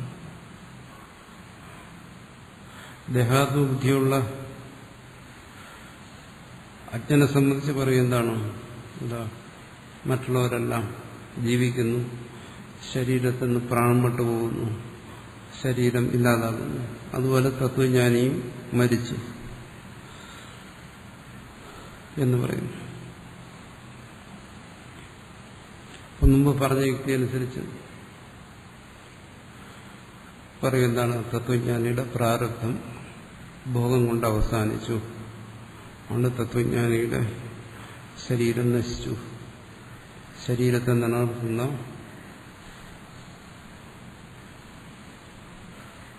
ഭോഗഹേതുവായ പ്രാരബ്ധമൊന്നും ശേഷിക്കുന്നില്ല.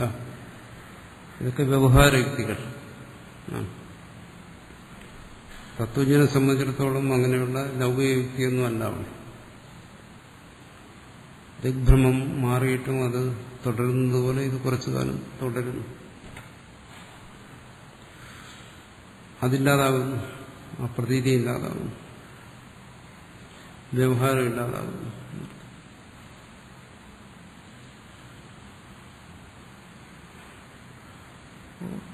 ആ വ്യവഹാരകാലം ബോധമുണ്ടായി,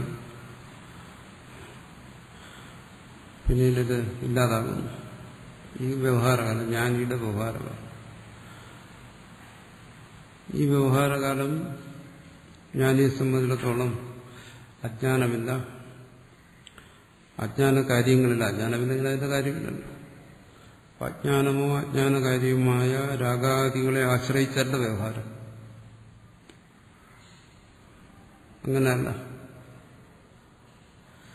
അജ്ഞാനവും അജ്ഞാനകാര്യവുമായ രാഗാദികളെയും ആശ്രയിച്ചുള്ള വ്യവഹാരമാണ് ദുഃഖത്തെ കൊടുക്കുന്നത്, ദ്വന്ദ്വാത്മകമായ അനുഭവങ്ങളെ കൊടുക്കുന്നത്. ഇതവിടെ ഇല്ല. അജ്ഞാനവും അജ്ഞാന കാര്യങ്ങളെയും ആശ്രയിച്ചല്ല വ്യവഹാരം. അത് ഇവിടെ പറയും എന്താണ്, അകസ്മാത്. എന്താ അതിന് കാരണം പറയാൻ കഴിയില്ല. പിന്നെ കസ്മാതഭിഭവതി അകസ്മാ എന്ന ഒന്നിൽ നിന്നും വരുന്നതല്ല ശരിക്കും. കാരണം അവിടെ രണ്ടാമതൊന്നില്ല അങ്ങനെ ഒരു വ്യവഹാരത്തെ ഉണ്ടാക്കാൻ. ഏകത്വബോധമുള്ളവനെ സംബന്ധിച്ചിടത്തോളം അന്യമൊന്നില്ലല്ലോ ഇങ്ങനെ ഒരു പ്രതീതി ഉണ്ടാക്കാൻ. അതുകൊണ്ടത് അകസ്മാതെന്ന് പറയും. ഒന്നിൽ നിന്നും ഉണ്ടായതല്ല അങ്ങനെ ഒരു പ്രതീതി. പക്ഷെ ആ പ്രതീതി നിലനിൽക്കുന്നു തത്വജ്ഞാനിയെ സംബന്ധിച്ച്. അപ്പോൾ അങ്ങനെ ഒന്നിൽ നിന്നും ഉണ്ടാകാത്ത അജ്ഞാനാദി കാര്യങ്ങൾ ഒന്നും കൊണ്ടല്ലാതെയുള്ള ആ പ്രതീതി, അത് തന്റെ തത്വജ്ഞന്റെ ആ ജ്ഞാനനിലയെ അത് ബാധിക്കുന്നില്ല, അതിനെ ബാധിക്കുന്നില്ല. അതുകൊണ്ട് പറയുന്നതാണ് തത്വജ്ഞാനി, ആ തത്വജ്ഞാനം അത് അവിടെ ആനന്ദമാണ്. അല്ലെങ്കിൽ തത്വജ്ഞാനിയുടെ പ്രവൃത്തി ലീലയാണ്. ഒന്നും തന്നെ ബാധിക്കാത്ത ഈശ്വരന്റെ സൃഷ്ടിയെക്കുറിച്ച് പറയും ഈ വൈഷമ്യമുള്ള സൃഷ്ടി, ഇങ്ങനെ സുഖദുഃഖ വൈരുദ്ധ്യങ്ങളുള്ള ഈ സൃഷ്ടി ഈശ്വരൻ സൃഷ്ടിച്ചിട്ട് ഇതൊന്നും ഈശ്വരനെ ബാധിക്കുന്നില്ല. എന്തുകൊണ്ട്? ഈശ്വരനെ സംബന്ധിച്ച് ഇതൊരു ലീലയാണെന്ന് പറയും. ലീലയെന്ന് പറഞ്ഞാൽ കൊച്ചുകുട്ടികൾ കളിക്കുന്നു എന്നുള്ള അർത്ഥത്തിലല്ല, അത് ഈശ്വരനെ ബാധിക്കുന്നില്ല. ആ ദ്വന്ദ്വം എങ്ങനെയാണോ സൃഷ്ടിയെ ബാധിച്ചിരിക്കുന്നത്, അതുപോലെ ആ ദ്വന്ദ്വം ഈശ്വരനെ ബാധിക്കുന്നില്ല. അതിൽ നിന്ന് മുക്തനാണ്. അത് സൃഷ്ടികർത്താവിന് ആയാസത്തെ ഉണ്ടാക്കുന്നില്ല. അതുപോലെ ജ്ഞാനിയും ആയാസരഹിതനായിരിക്കുന്നു. അതാണ് ലീല എന്ന് പറയുന്നത്. പ്രവൃത്തി എത്ര ക്ലേശകരമായാലും ശരി, അത് ലീലയാണെങ്കിൽ ചെയ്യുന്നവൻ ആയാസരഹിതമായിരിക്കും. അല്ലേ? നല്ല പൊരിഞ്ഞ വെയിലത്ത് നിന്ന് ക്രിക്കറ്റ് കളിക്കുന്നവന് അത് ലീലായതുകൊണ്ട് അത് ആയാസരഹിതമാണ്, ആനന്ദമാണ്. പക്ഷെ ആ സമയത്ത് തൂമ്പെടുത്ത് കളയ്ക്കാൻ പറഞ്ഞാലോ രണ്ടിലും പ്രവൃത്തി ഒരുപോലെയാണ്, ആയാസമാണ്. പക്ഷെ ഒരിടത്ത് ദുഃഖമായിരിക്കും, കാരണം അത് ലീലയല്ല. മറ്റിടത്ത് അങ്ങനെയല്ല, അത് ലീലയാണ്. അപ്പോൾ തത്വജ്ഞന്റെ വ്യവഹാരം ഈശ്വരന്റെ വ്യവഹാരം പോലെ. സൃഷ്ടി സംഹാരം എന്ന് പറയുന്നതെല്ലാം നിസ്സാര കാര്യമാണ്. ജഗത്തിന്റെ സർവ്വരഹസ്യം അറിഞ്ഞാലേ അത് ചെയ്യാൻ പറ്റും. പക്ഷെ ഈശ്വരനത് ലീലയാണെന്ന് വെച്ചാൽ അത് അനായാസമാണ്, ഈശ്വരനെ സ്പർശിക്കുന്നില്ല. അതുപോലെ തത്വജ്ഞാനിയുടെ ലോകസംഗ്രഹ പ്രവർത്തനങ്ങൾ അത് ഈ ദിഗ്ഭ്രമം മാറിയതുപോലെ ആ ഒരു ബോധത്തിൽ ആ പ്രതീതി നടക്കുന്നുണ്ട്. കാഴ്ചക്കാരന്റെ ദൃഷ്ടിയിൽ എന്ത് കഷ്ടപ്പെടുന്നു, ലോകത്തിനു വേണ്ടി എന്ത് കഷ്ടപ്പെടുന്നു, ലോകത്തെ നന്നാക്കാൻ വേണ്ടി എന്തെല്ലാം ചെയ്യുന്നു, എന്നിട്ട് ലോകം നന്നാവുന്നില്ലല്ലോ. നന്മയ്ക്ക് വേണ്ടി പ്രവർത്തിച്ചിട്ട് തിന്മയാണല്ലോ, സുഖത്തിനു വേണ്ടി പ്രവർത്തിച്ചിട്ട് ദുഃഖമാണല്ലോ എന്ന് പറഞ്ഞ് തത്വജ്ഞനെക്കുറിച്ച്, തത്വജ്ഞന്റെ പ്രവൃത്തിയെക്കുറിച്ച് മറ്റുള്ളവർ വിലപിക്കും. ഒരു പ്രയോജനം ഉണ്ടായില്ലല്ലോ. ആശ്രമം ഉണ്ടാക്കി, ശിഷ്യന്മാരുണ്ടാക്കി, എല്ലാം ഗുരുവിന്റെ കാലം കഴിഞ്ഞപ്പോൾ എല്ലാം വെച്ച് ശിഷ്യന്മാരെല്ലാം തമ്മിലടിച്ച് പല വഴിക്കായി, ആശ്രമവും കാട് കയറി, ആരെല്ലാം കുറിച്ച് നമ്മൾ പറയുന്നു, എല്ലാം വ്യർത്ഥമായി പോയല്ലോ എന്നാണ്. അജ്ഞനെ സംബന്ധിച്ചിടത്തോളം ഇതൊക്കെ ആയാസമാണ്. തത്വജ്ഞനെ സംബന്ധിച്ചിടത്തോളം എന്താണ്, ഇത് വെറും ലീലയാണ്, അനായാസമാണ്, അയാളെ ബാധിക്കുന്നില്ല. അതിലെ ജനകന്റെ ഉദാഹരണം പറയുന്നു. നമ്മെ കിഞ്ചന ദഹീതി, എനിക്ക് ദഹിക്കാൻ ഇവിടെ ഒന്നുമില്ല, എന്നെ ദഹിപ്പിക്കുന്നതൊന്നുമില്ല, പക്ഷേ മിഥിലാ നഗരം മുഴുവൻ ദഹിച്ചു പോവാം. ആ അനായാസത തത്വജ്ഞാനത്തിന്റെ ഫലമാണ്. അതുകൊണ്ട് തത്വജ്ഞാനിയുടെ പ്രവൃത്തി എങ്ങനെ സംഭവിക്കുന്നു, അത് സംഭവിക്കാമോ, പ്രപഞ്ചപ്രതീതി ഉണ്ടാകാമോ, ലോകസംഗ്രഹ പ്രവർത്തനം ഉണ്ടാകാമോ, അതെല്ലാം ഈ ഒരു ദിഗ്ഭ്രമ ദൃഷ്ടാന്തത്തിലൂടെ വ്യക്തമാക്കിയിരിക്കുന്നു. ആ തത്വജ്ഞാനത്തിന്റെ നിലയും അതിന്റെ ഫലവും. കാരണം ഇത്രയും ക്ലേശങ്ങളൊക്കെ സഹിച്ച് അനേക ജന്മങ്ങളിൽ ഈ സുഖദുഃഖങ്ങളൊക്കെ അനുഭവിച്ച് ഒരു ജന്മത്തിൽ തത്വജ്ഞാനം ഉണ്ടായി. ആ തത്വജ്ഞാനിയും ക്ലേശിക്കുന്നു എന്ന് വന്നു കഴിഞ്ഞാൽ, തത്വജ്ഞാനിയും കർമ്മത്തിലേക്ക് വന്നിട്ട് കർമ്മമണ്ഡലത്തിൽ നിന്നുകൊണ്ട് ലോകത്തെ നന്നാക്കാൻ വേണ്ടി ക്ലേശിക്കുന്നു എന്ന് പറഞ്ഞാൽ ആ തത്വജ്ഞാനത്തിന് എന്താ പ്രയോജനം? അജ്ഞനും തത്വജ്ഞാനിയും തമ്മിൽ എന്താ പറയുക, എന്താ വ്യത്യാസം? പിന്നെ എന്തിനു കഷ്ടപ്പെട്ട ഒരാൾ തത്വജ്ഞാനത്തെ നേടണം?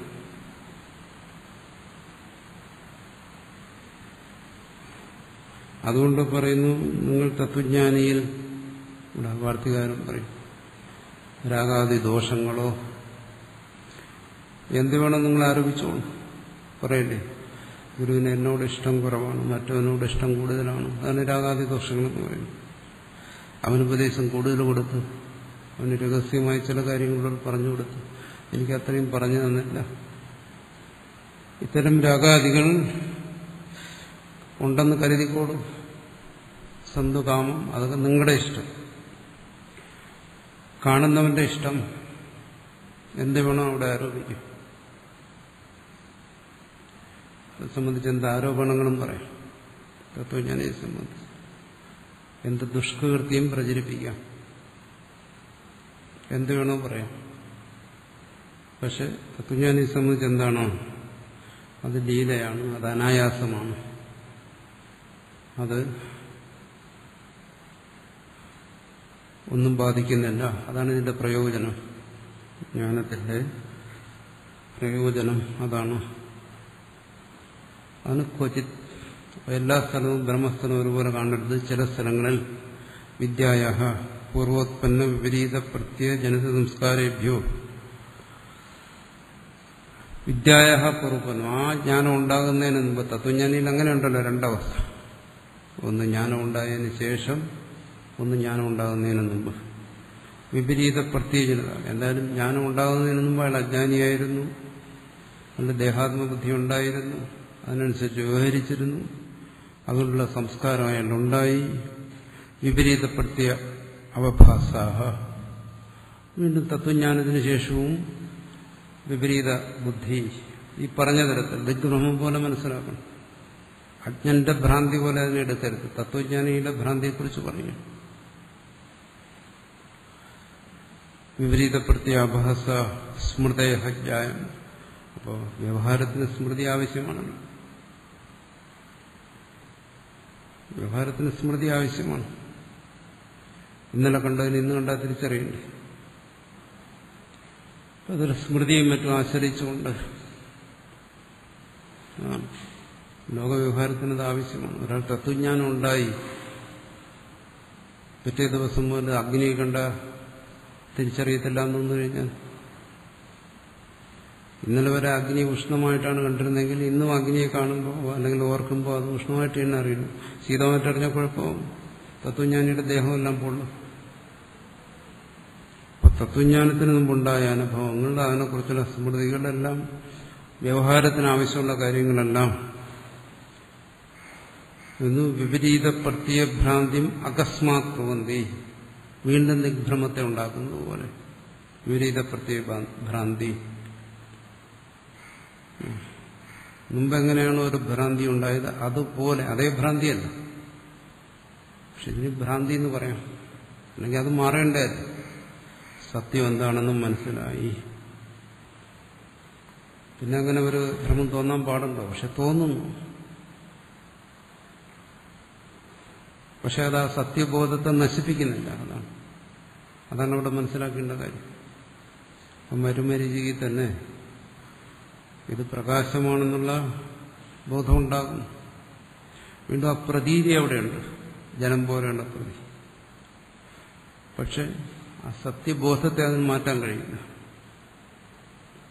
അജ്ഞന്റെ അനുഭവം അവന് വീണ്ടും ഉണ്ടാകുന്നില്ല.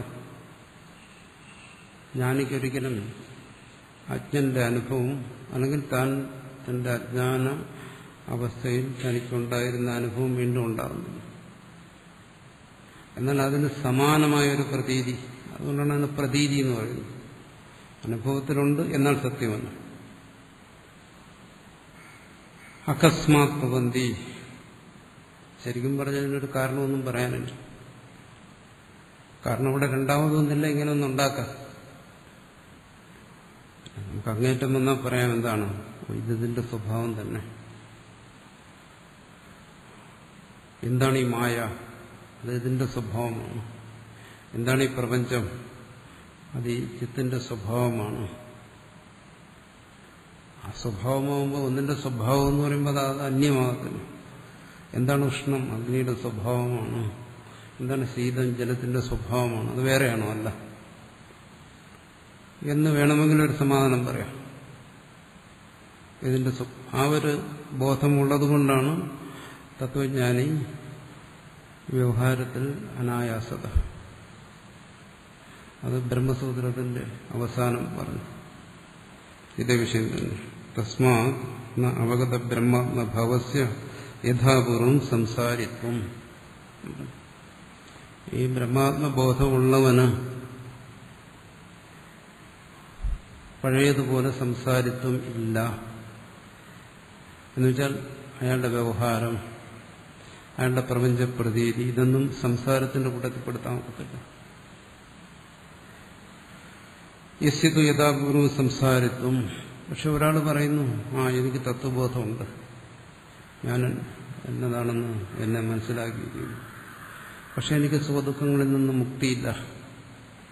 വീണ്ടും അജ്ഞനെ പോലെ തന്നെ ഞാൻ ഇതിനെല്ലാം അധീനനായി ഇതൊക്കെ അനുഭവിക്കേണ്ടി വരുന്നു എന്ന് പറയുകയാണെങ്കിൽ, യഥാപൂർവം സംസാരിച്ചു ഒരാൾ പറയണമെങ്കിൽ, വേറൊരാളെ നോക്കി മനസ്സിലാക്കാനല്ല പറയുന്നത്, നോക്കിയാൽ മനസ്സിലാകത്തില്ല.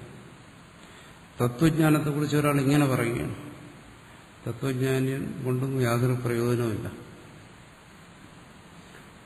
ജ്ഞാനത്തിന് ശേഷവും ഈ സുഖദുഃഖങ്ങളൊക്കെ അനുഭവിക്കേണ്ടി വരും. അജ്ഞാന അവസ്ഥയിൽ എങ്ങനെ അനുഭവിച്ചോ അതുപോലെ എന്ന് പറഞ്ഞാൽ അയാൾക്ക് ഇതൊരു ലീലയായി അനുഭവിക്കാൻ കഴിയുന്നില്ല. അയാളുടെ ജീവിതത്തിൽ അനായാസതയില്ല. അയാൾക്ക് വീണ്ടും ഇതിനോടെല്ലാം തന്നെ ബന്ധിക്കേണ്ടി വരുന്നു. ഇങ്ങനെ ഒരവസ്ഥ വരികയാണെങ്കിൽ യഥാപൂർവ്വം സംസാരിത്വം നാസു അവഗത ബ്രഹ്മാന്തഭാവ, അവൻ ഈ ബോധം ഉണ്ടായിട്ടില്ല. അവൻ പറയുന്ന ബോധമല്ല ശങ്കരാചാര്യർ പറയുന്നു, ഞാൻ പറയുന്ന തത്വബോധം അതല്ല. ചതുസൂത്രി 4ാമത്തെ സൂത്രത്തിൽ പറഞ്ഞു. 4ാമത്തെ സൂത്രമാണെന്നാണ് എൻ്റെ ഓർമ്മ. അവിടെ അവസാനം ഇവിടെ പറഞ്ഞു. അതുകൊണ്ട് ആത്മബോധത്തിന്റെ ശരിയായ നില എന്താണ് എന്നൊരുവനും മനസ്സിലാക്കാം, സ്വയം മനസ്സിലാക്കാൻ വേണ്ടി. മറ്റാരുടെയെങ്കിലും ആത്മബോധത്തെ മനസ്സിലാക്കാൻ വേണ്ടിയില്ല, അത് പ്രത്യേകിച്ച് ശ്രദ്ധിക്കണം. ഇത്തരത്തിൽ ജ്ഞാനത്തിന്റെ നില ഇതാണ്, തത്വത്തിന്റെ സ്ഥിതി ഇങ്ങനെയാണെന്നൊരുവൻ മനസ്സിലാക്കിയാൽ അവൻ അത് തന്നെയാണ് തത്വജ്ഞാനം.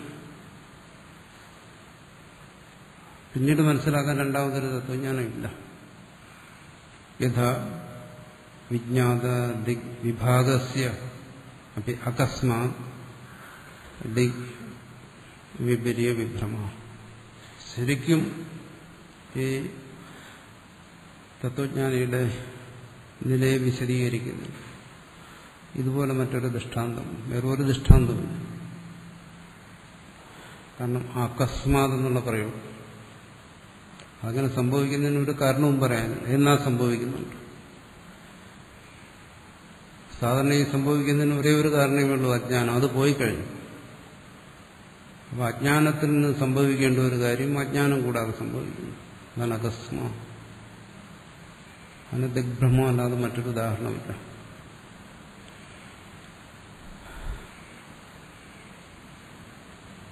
അതുകൊണ്ട് ഇതാണ് ആ ശരിയായ തത്വദൃഷ്ടി പറയുകയാണ്. ശ്രോതാവിനെ തത്വത്തെ ബോധിക്കുന്നതിന് വേണ്ടി പറയുകയാണ്. ഇതാണ് ജ്ഞാനം. ഏതൊരു ജ്ഞാനത്തിലാണോ പൂർണ്ണമായ കൃതകൃത്യത എന്ന് ഭാഷ്യകാരൻ പറയും. ഇത് വേറെ പല ഭാഷ പറയും. ആസംഗത്വം, അനായാസത, പല ഭാഗങ്ങളും പറയും. അത് അജ്ഞാനനാശം കൊണ്ടുണ്ടാകുന്നതാണ്. തത്വബോധം അവിവേകത്തെ നശിപ്പിക്കുമ്പോൾ ഉണ്ടാകുന്നതാണ്. അതായിരിക്കുന്ന ഒരുവന്റെ ജ്ഞാനനില എന്ന് ബോധിപ്പിക്കുകയാണ്.